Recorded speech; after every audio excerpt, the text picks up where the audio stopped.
Ladies and gentlemen, please welcome our next panel, the Trade Agenda for the Second Administration. Our moderator, John Podesta, Counselor to the President. He's joined by panelists, the Honorable Penny Pritzker, Secretary, U.S. Department of Commerce, the Honorable Ernest Moniz, Secretary, U.S. Department of Energy, and the Honorable Tom Vilsack, Secretary, U.S. Department of Agriculture.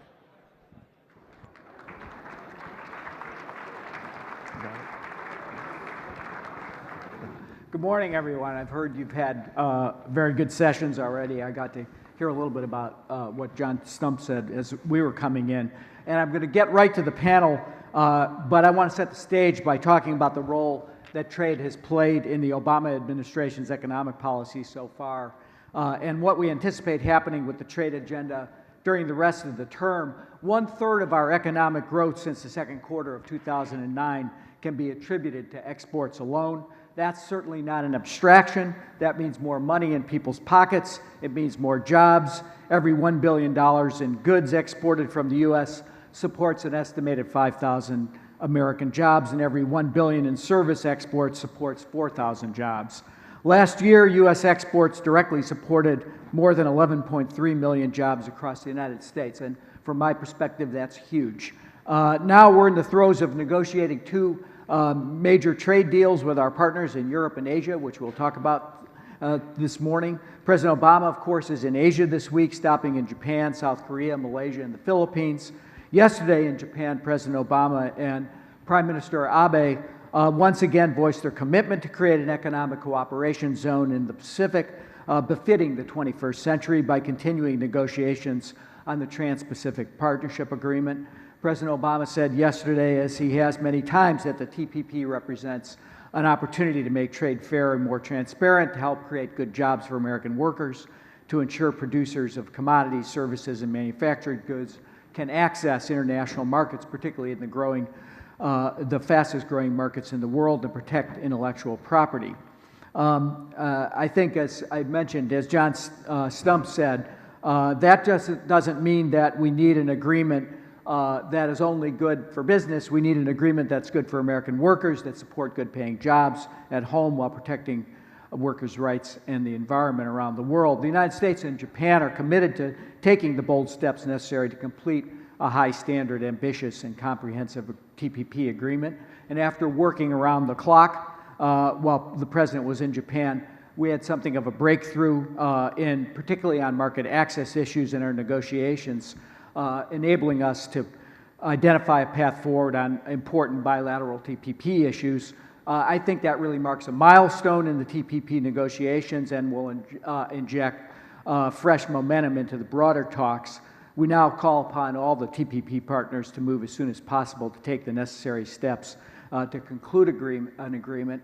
Penny Pritzker, our Secretary of Commerce, has been working hard to make sure that agreement comes into being and to both lay the groundwork in the United States and work with our trading partners in the Pacific region to get a good result. So, Penny, maybe I'd start with you by asking you how you assess negotiations at this stage and the importance of getting this agreement finalized and then ratified in the Congress.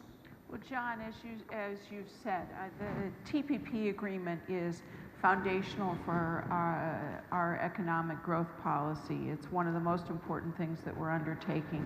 And the reason is obvious, which is our exports are directly related to a piece of our job growth agenda.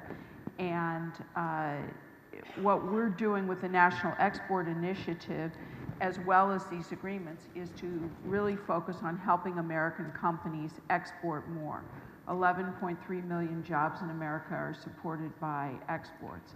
The state of the TPP agreement, which is so important because TPP countries represent 40% of the world's GDP. And when I first took this job, I spoke with hundreds of CEOs, and since I've been in this job, the past 10 months have spoken with over 1,000. The number one thing that they bring up is give us more trade agreements, whether it's the bicycle manufacturer in Oregon or the Fortune 100 company that already has a global footprint. they're looking for greater access and a level playing field to be able to take their products around the world, but also, frankly, our supply chains have become so integrated that it's extremely important that we have these agreements in place.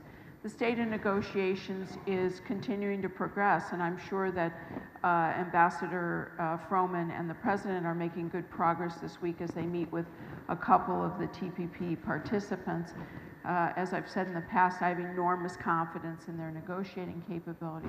The Department of Commerce plays a role in negotiating some of those chapters in coordination under the leadership of Ambassador Froman. And, you know, as you can imagine, all of you are business people in this room. Negotiations between two parties are complicated, let alone between 12.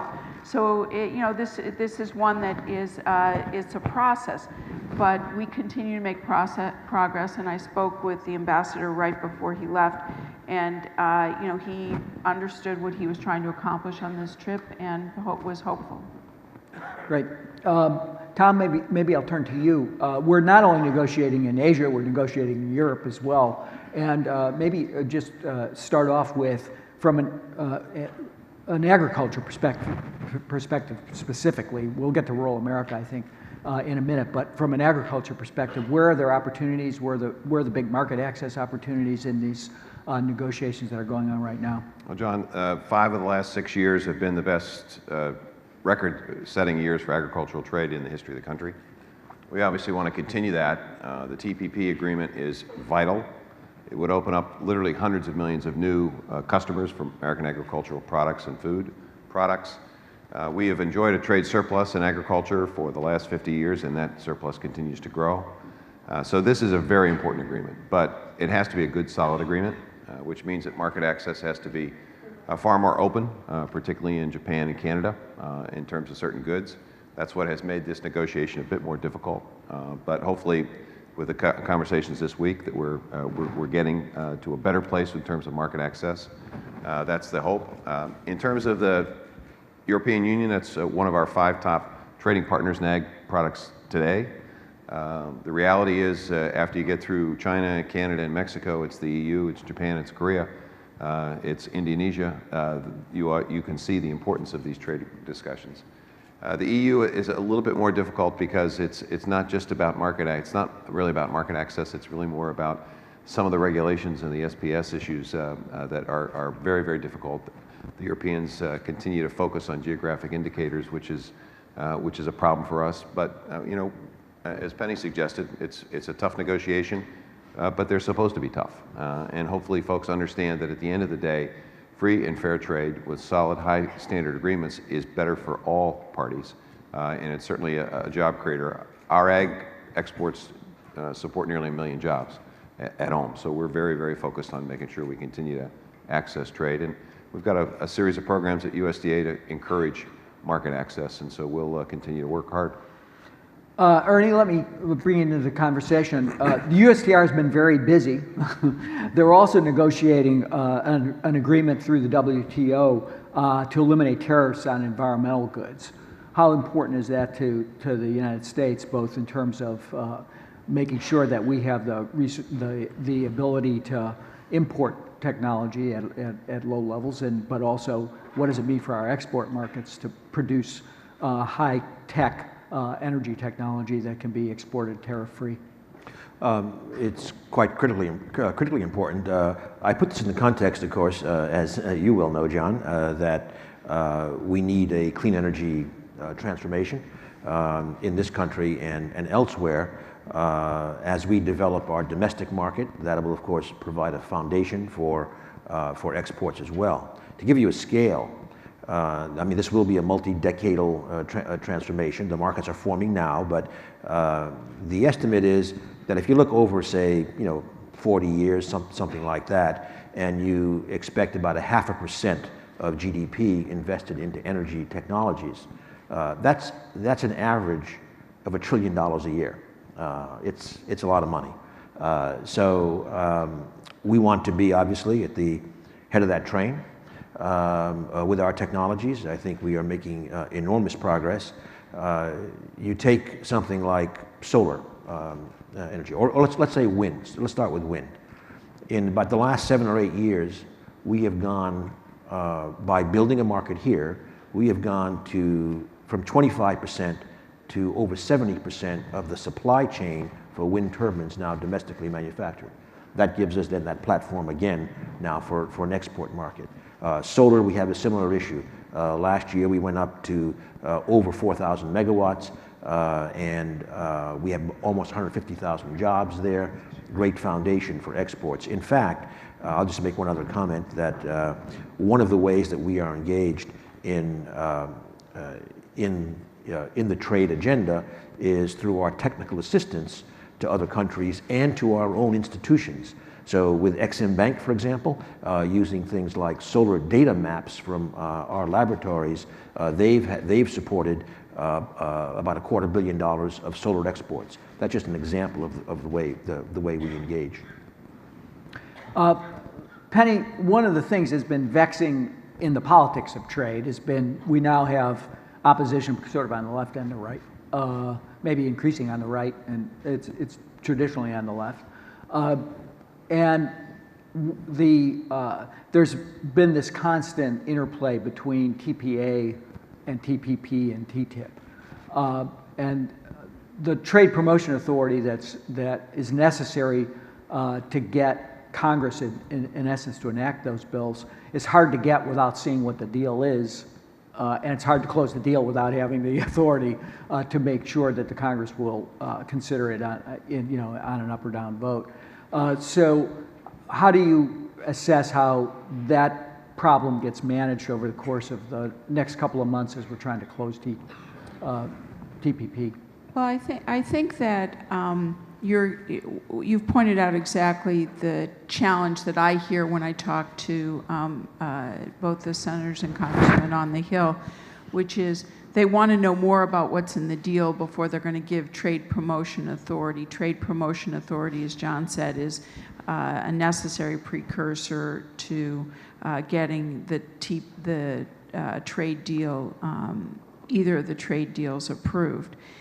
So there's a chicken and egg aspect to it. But I think that we're making progress in terms of trying to explain what are the fundamental aspects that are already negotiated in the TPP deal in terms of whether it's around labor or around various market access and what are the values that are in these agreements, that are expressed in these agreements, so that trade can be both free but also fair, so that it's good, it will create prosperity in all the countries as opposed to be a win-lose, if you will. And that's the political challenge. I believe that we're going to, that the negotiations for the deals, that the parties involved understand the politics, because every one of these countries has their own politics that are being brought to bear in these agreements. And ours is our own, and theirs is theirs, but everyone understands there's local politics or government politics to be played. But I'm confident that we're going to get there, because at the end of the day, the argument for our trade agreements is extremely important. If we don't set the rules for trade in a significant part of the world, then our competitors are going to do that, and you're not going to have the kind of level playing field, nor are you going to have the kind of standards that you want to have around labor and other things that are important, environment, which are important to our values as we trade globally. And so I think that at the end of the day, while the political winds will blow in different directions, there's a recognition of how important this is from an economic point going forward, from a prosperity standpoint for the world, from, frankly, a national security standpoint. The more that we trade around the world, the less likely it is that we're going to have significant differences. And so I think that having spent 27 years in the private sector and negotiated a lot of deals, the ups and downs and the political winds going back and forth. I think when the rubber hits the road, we're going to get there. Hey, John, Tom? can I add Yeah. a point to emphasize what Penny just said? The reality is this is not a static circumstance. It's not like the whole world is waiting for us to finish TPP or conclude TTIP. The reality is that Europeans, for example, are going out and, on a bilateral basis, entering into agreements which make it much more difficult for us to ultimately get the deal that we ought to have and we need. So it is important, I think, for us to accelerate the process, and it's absolutely correct that without the Trade Promotion Authority, it's very difficult to assure the person across the table that the deal that you're about ready to make is the deal that we can keep. So it is a chicken and egg issue. So hopefully people understand we've got to move forward here very quickly because the rest of the world's not waiting. And of course, in Asia, you have the dynamic of this group setting high standards, or an alternative, group of countries, probably led by China, dealing with issues like state-owned enterprises and other questions that are subject of this matter, being the standards being set at a lower level. Is that compelling politically when you make those arguments to your friends on Capitol Hill? You're up there all the time. Is that the core of support for pro-trade was really, to some extent, in rural America, partly because of the connection between agricultural exports? Do you feel like it's still there, or at least it can be kindled at the right time? It is, because it's the trade that basically stabilizes prices, and it's the trade that also encourages and supports jobs. And so I think there is an understanding and appreciation. I think Congress wants to know more, and they want to be kept up to date with the negotiations. And I think Ambassador Froman's done a great job of convincing and working with members of Congress to say, look, we're keeping you informed. We're going to tell you. It's not something that's being done necessarily behind closed doors. I think the more they are comfortable with that notion that they're in the process, that it's not going to be a fait accompli, the easier it will be for people ultimately to get to passing Trade Promotion Authority. John, and John, I think it's extremely important that the business community helps make the case in each and every district around the country. Those of you in this room, you export. You are here because this is part of what you do. But making it real for our political leaders to understand how that market access helps you grow your business and helps you grow your employment base here in the United States is something that is extremely important to illustrate. And one of the things that we've been trying to do is to gather stories so that we can make it real. That's what I hear from a number of members, particularly in the House. Help me understand how the businesses in my congressional district are benefiting from this agreement. That's a big task for us, to try and figure out for each one. But there's folks in this room who could help us do that. They want to be able to share those stories to, frankly, there's a lot of misinformation out there about exporting and about trade. We have cities in this country where 100% of their growth since 2009 has come from exports, Kansas City being one of them. And so to me, we need to these are the stories that we need to bring to life in order that there is not such murkiness around why we're pursuing these agreements. We're pursuing these agreements because we think it's going to help prosperity and the economic growth in the United States. Right. Ernie, earlier this morning, Larry Summers was here, and it sounded, from what I heard, that he probably wanted your job. He's had a couple of others. But he was... He's very talented. He's a polymorph or something. But he was arguing for more exports of natural gas. And I guess I want to ask you a two-part question, which is, what's the strategy on providing licenses for exporting natural gas, which is in abundant supply in the U.S.?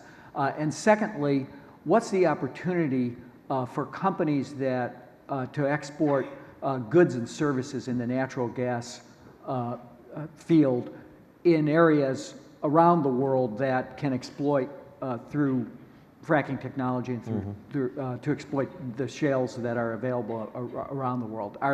I think American companies are the leaders in that. Sure. How do you see both those issues? So first of all, on the process issue for LNG exports, because it's quite relevant to this discussion around the negotiations going on. By law, we make a public interest determination for exports to non-free trade agreement countries, whereas for free trade agreement countries, the approval is essentially automatic. And so how these negotiations are structured in the energy space will have a major impact in terms of these exports, because clearly both TTP and TTIP will cover some very, very large markets for natural gas. So we certainly are awaiting the outcome of that. Now, moving forward, as I've already said, we do a public interest determination.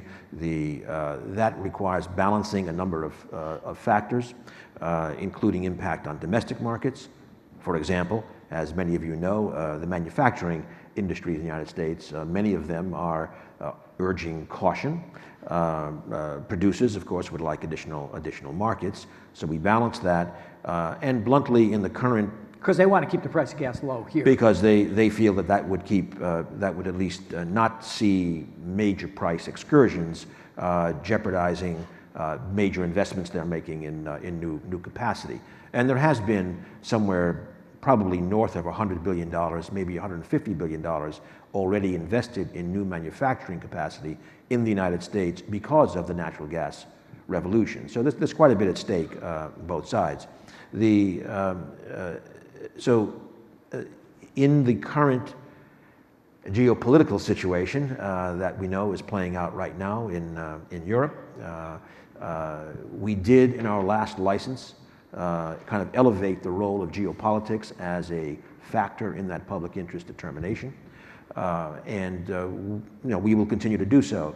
I do want to just maybe end this part of the response by noting that if you look at the volumes of LNG that we have approved or conditionally approved, 9.3 billion cubic feet per day from the lower 48, that is very nearly the amount that is exported today by Qatar, which is by far the world's largest LNG exporter. So I do want to emphasize what has already been conditionally approved is a very, very substantial volume.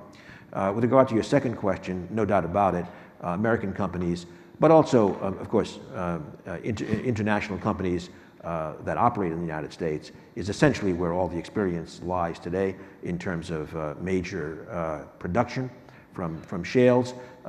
They are very active. American companies, both the majors, Exxon and Chevron, but also a lot of the major independents are extremely active in shales around the world, applying their knowledge to those shales. Some of those shales have proved to be more difficult than was maybe anticipated, but nevertheless, I think we will see a lot of production, and that itself will change the geography of supply and have a major impact on global markets. You're currently in conversations with your European colleagues and G7 colleagues. Have the resistance to exploiting those shales been reduced as a result of the concerns about the certainty of Russian supply? Well, just to clarify, we'll have a meeting of G7 energy ministers in Rome week after next, as called for by the G7 leaders. The subject is energy security. We've been having some phone conversations, and I think, I would say cautiously, there may be an openness to kind of re-examining the fracking issue.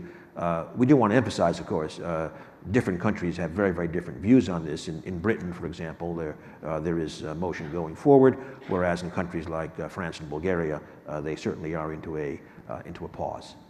Okay. Penny, you lead the interagency process on the National Export Initiative, and I wonder whether you would assess where we stand today. It was a major commitment of the administration to try to move exports forward here. What's your assessment of both the interagency work that's going on and how we doing in terms of supporting the business community to meet those very strong targets that the President set? We've made a lot of progress. We're exporting today a record amount of $2.3 trillion of goods and services, but we need to continue the growth. And so what we've done in the interagency process, and will be coming public in the next 30, 45 days with our next iteration of where we want to take the National Export Initiative. But it's extremely important. Let me highlight a couple of things about the Export Initiative. 95% of customers are outside of the United States, and American business needs to integrate that into its thinking every day, whether you're a small, medium, or large-sized business. We not only have a huge domestic market to address, but we have a huge global market to address. And one of the objectives that we have is to make this exporting part of the DNA of American business. We have far too few businesses exporting and far too few businesses exporting. Those that do, about 60%, are only to one country. And so our objective is to get more companies exporting and more exporting to multiple countries. Why do we want to do this? It's good for America. It's good for American job growth. And so we're very focused at the Department of Commerce on this. And I'm sure many of you are aware, but I'll just reiterate, put in a little plug for our efforts. We have U.S. Export Assistance Centers. They exist in 100 different markets in the United States. Our job is to work with you and your peers to help you find markets where your goods and services are competitive. And then in country, we have our foreign commercial service officers, which are in country to help you meet partners or retailers or help you overcome regulatory hurdles so that you can get your products to market. We partner very closely. I'll put in a plug for the Ex-Im Bank. They're a very important partner for many, many of our companies, not just large companies. We work very closely with companies like Dry Corp, which is a waterproofing company that took its business, and now 70% of what they do is exporting because of the partnership created between the North Carolina Department of Commerce, the U.S. Department of Commerce, and Ex-Im. They're now in 40 countries, which they were not. Or Biohumanetics, which is another company that's in the ag products business, and they tapped us and Ex-Im in 2000, and today 70% of their revenue is from exports. They've grown jobs in America because they export. So the Export Initiative is to have more and more companies like that that are not only bringing their products to market in the United States, but doing it around the world. Ex-Im is an important partner for financing, and so obviously the administration supports reauthorization of Ex-Im, but we at the Department of Commerce see every day how critical that is for us to help our companies get their products into foreign markets. Tom, most people think of USDA as principally, being about commodities and value-added products, et cetera. But you've put a big emphasis on smaller rural businesses, manufacturing, et cetera. And I know you work with Ex-Im too. So what's your experience and what's the opportunity going forward? Well, one of the great things about Ex-Im is the willingness to go out into the small towns and to explain to small manufacturers, to food processing companies, that this business of exports doesn't have to be complicated. It doesn't have to be something that you have to be a Fortune 500 company to be able to do. They try to focus on reducing the barriers. So for example, if you're a small company, you're probably really worried about whether you're going to get paid. And if you don't get paid, how do you go about collecting money from somebody in Vietnam? Well, Ex-Im basically has an insurance policy that you can have as a small business, and they would accept the risk of non-payment.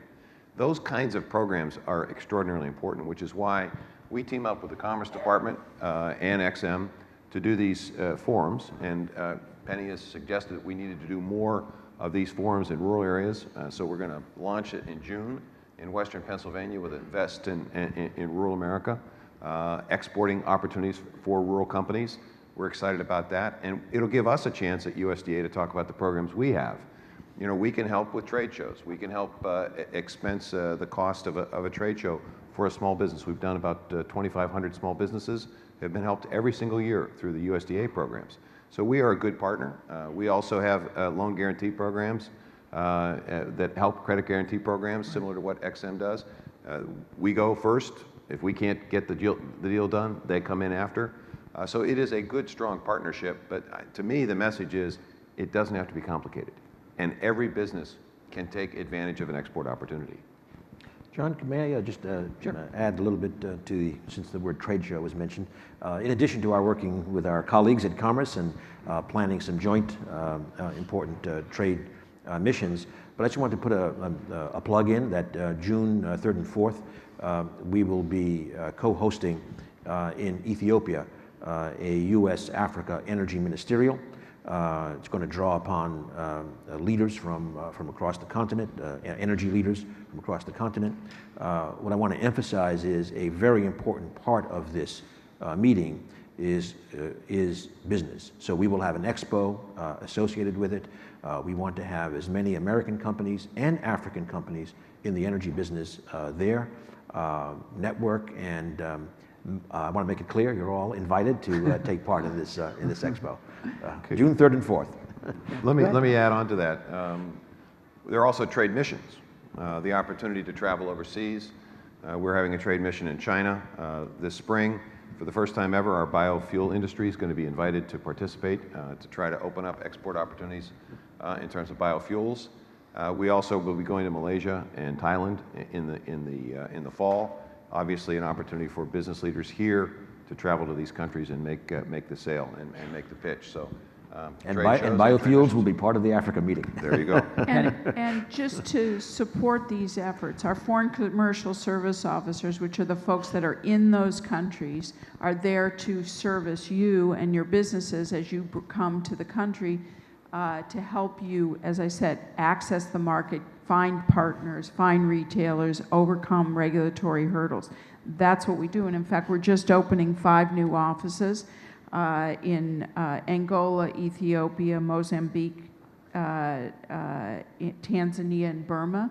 And we're expanding our offices throughout Asia as part of the President's having us continue to refocus and rebalance our efforts towards Asia. So, you know, we're all out here trying to help promote business doing more exports, and that's a big part of what the trade promotion interagency effort does. And as I think people can tell, there's an enormous amount of cooperation that goes on between our various departments. We work hand in glove with one another. I think one of the most important development initiatives that the President has pursued is Power Africa. And of course, that's thought of to some extent as our ability to shape strategies that get the investment in Africa going to provide energy to the citizens of Africa, which I think is part of what you'll be talking about in Ethiopia, Ernie. But how do you see the mix of energy developing in Africa between hydro, fossil, renewables? There's a lot of places in Africa that are pretty remote. Building out a grid is going to be difficult. What's your sense of what the likely strategy that countries are likely to pursue there? First of all, let me say on Power Africa, of course, that was a major deliverable, if you like, of the President last year in Africa. And it is starting with 6 countries. Ethiopia is one of those 6 countries. But I can tell you, in our preparation for the summit, there's an awful lot of other countries who want to be part of Power Africa. In terms of how the energy infrastructure will evolve first on the Power Africa side, I should say that it's very important in Africa to be looking at grid solutions, mini grid solutions, and off-grid solutions. And they all have their role, but we do so in looking to a future, of course, where there are many more energy services in Africa. Clearly a major focus here will be a lot of interest in using their natural gas resources more effectively than is the case today. And renewables will be a major focus. We will also be looking at kind of hybrid systems in terms of gas renewable systems. So this will all be on the table for the electricity side, but as I mentioned earlier, and I should say as well that we collaborate specifically in biofuels, and on the transportation side, we will also be looking at the enormous biofuels potential in Africa. Of course, in their accounts, just the price of diesel is a huge Enormous, yes, and burden on the ability to spend any money on education, healthcare, et cetera. right, and this is where, particularly in the rural context, bringing in renewables, the cost competition is very, very different when you think about what they pay to bring diesel fuel over long distances. In fact, a colleague from India who's been very engaged in bringing renewables, especially in rural settings, once made a statement that I've repeated many times. His name is Harish Hande. He said that solar energy is this was a long time ago. Solar energy is too expensive for the rich, but very affordable for the poor, because it allowed a new service to come in, and small and modular. Now, of course, I want to emphasize that we are making solar also very affordable for the rich, as well as the poor, as the costs come down. In fact, John, I'm sorry, may I add one more thing? Again, in terms of how we are trying to help, again, develop our domestic market, get our technologies, our first movers out there, but with a view to something that it can also have major export potential. One example is in our loan program. We really kicked off the large-scale solar thermal business here, and it's resource intensive. That's where like an Exim Bank would play a major role. But this is a terrific technology for certain parts of the world, especially as it brings in storage and can be implemented at utility scale. We just dedicated a 400 megawatt plant, for example, at the Nevada-California border. So North Africa. North Africa, and they are, and the company in that case is in active discussions in that part of the world in terms of this technology being exported. We're almost out of time, but Penny, you and I have been working on a report that will go to the president next week on big data and privacy. And I wonder whether maybe just take a minute to assess our interactions now with the European Union on the question of how, whether we're under discussion of amending and adjusting the safe harbor provision to protect the privacy of data on both sides of the Atlantic. Well, the European Union is looking to make sure that we've taken privacy seriously enough, and they want to see that that the United States is taking actions to, in the context of all that's happened over the last 12 months, as well as in the context of there being, the phenomenon of big data. And the fact that we have ubiquitous data collection everywhere. I guess that's redundant what I just said, but anyway, the EU is in the process of working with our team to look at the safe harbors to see if we can come to an adjustment of the safe harbor or safe harbor reform that acknowledges how things have evolved over time and how collection has evolved over time. And I think that it's a work in progress. We're making progress on a number of fronts, and it's extremely important, which obviously we're doing, that they understand how seriously we take the obligations to protect our values around privacy. So we need to get off the stage, but I want to throw you all one curveball question, which is, as you encounter your counterparts around the world, other countries trying to do what you're all trying to do, which is to help Americans succeed, if there was one practice that you see out there that other people are doing that you either wish we could do and had the authority to do, or we should be doing more of, what would it be? Well, let me start, John. In a sense, traveling to Brazil, working with them on biotechnology and the need to get regulatory approvals through processes more quickly. Brazil, I think, has recently been very much involved in reforming their system and streamlining it. We have as well, and I think that's something that we could continue to do a better job at. Frankly, on the flip side of your question, my hope would be that China would also work with us to synchronize their regulatory process so that we'd be able to get biotechnology opportunities, not just working here in this country, but also working in China would make it easier for us to export our goods and commodities. So I think regulatory streamlining. In the energy area, just focus on what can be difficult for our companies are extremely capital-intensive projects, let's say nuclear power plants, for example. Right.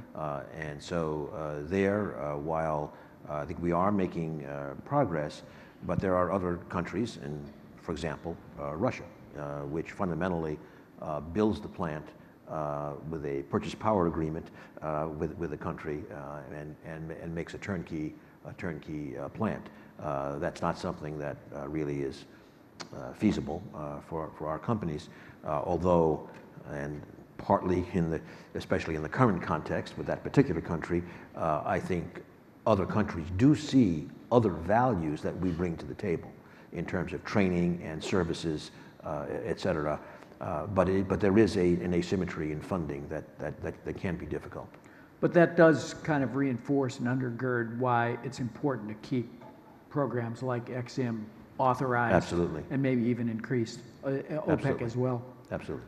You know, I'll just underscore something that I think is an assumption in everyone's answer here, which is we live in a competitive world. And in order to compete, we need as many tools as possible. At the same time, we need to uphold our values and our laws, which we take very seriously, all of us do in this government. But having a tool like EXIM is extremely important. And the idea that we would have to struggle with the idea of renewal and we create that kind of uncertainty creates a real problem for a growth of American businesses and their endeavor to export. They need to know this is available to them as a tool, whether it's in energy, whether it's in agriculture, whether it's in manufacturing, whether it's in whatever, and regardless of the size of business. And particularly as we've focused on smaller and medium-sized businesses and helping them through the National Export Initiative. And the EXIM Bank has been so creative in thinking about how to finance in the healthcare fields, in fields other than, you know, what everyone just assumes it's, you know, large products like airplanes. They've really done a great job. But we need that to be something that's reliable so that if I'm making the investments to grow my business in terms of going out and getting the contracts, I know I can get it financed. Well, if you agree with that last statement, please let your congressman and senator know that. Please join me in thanking these great leaders, and we'll be back next year. Thank you.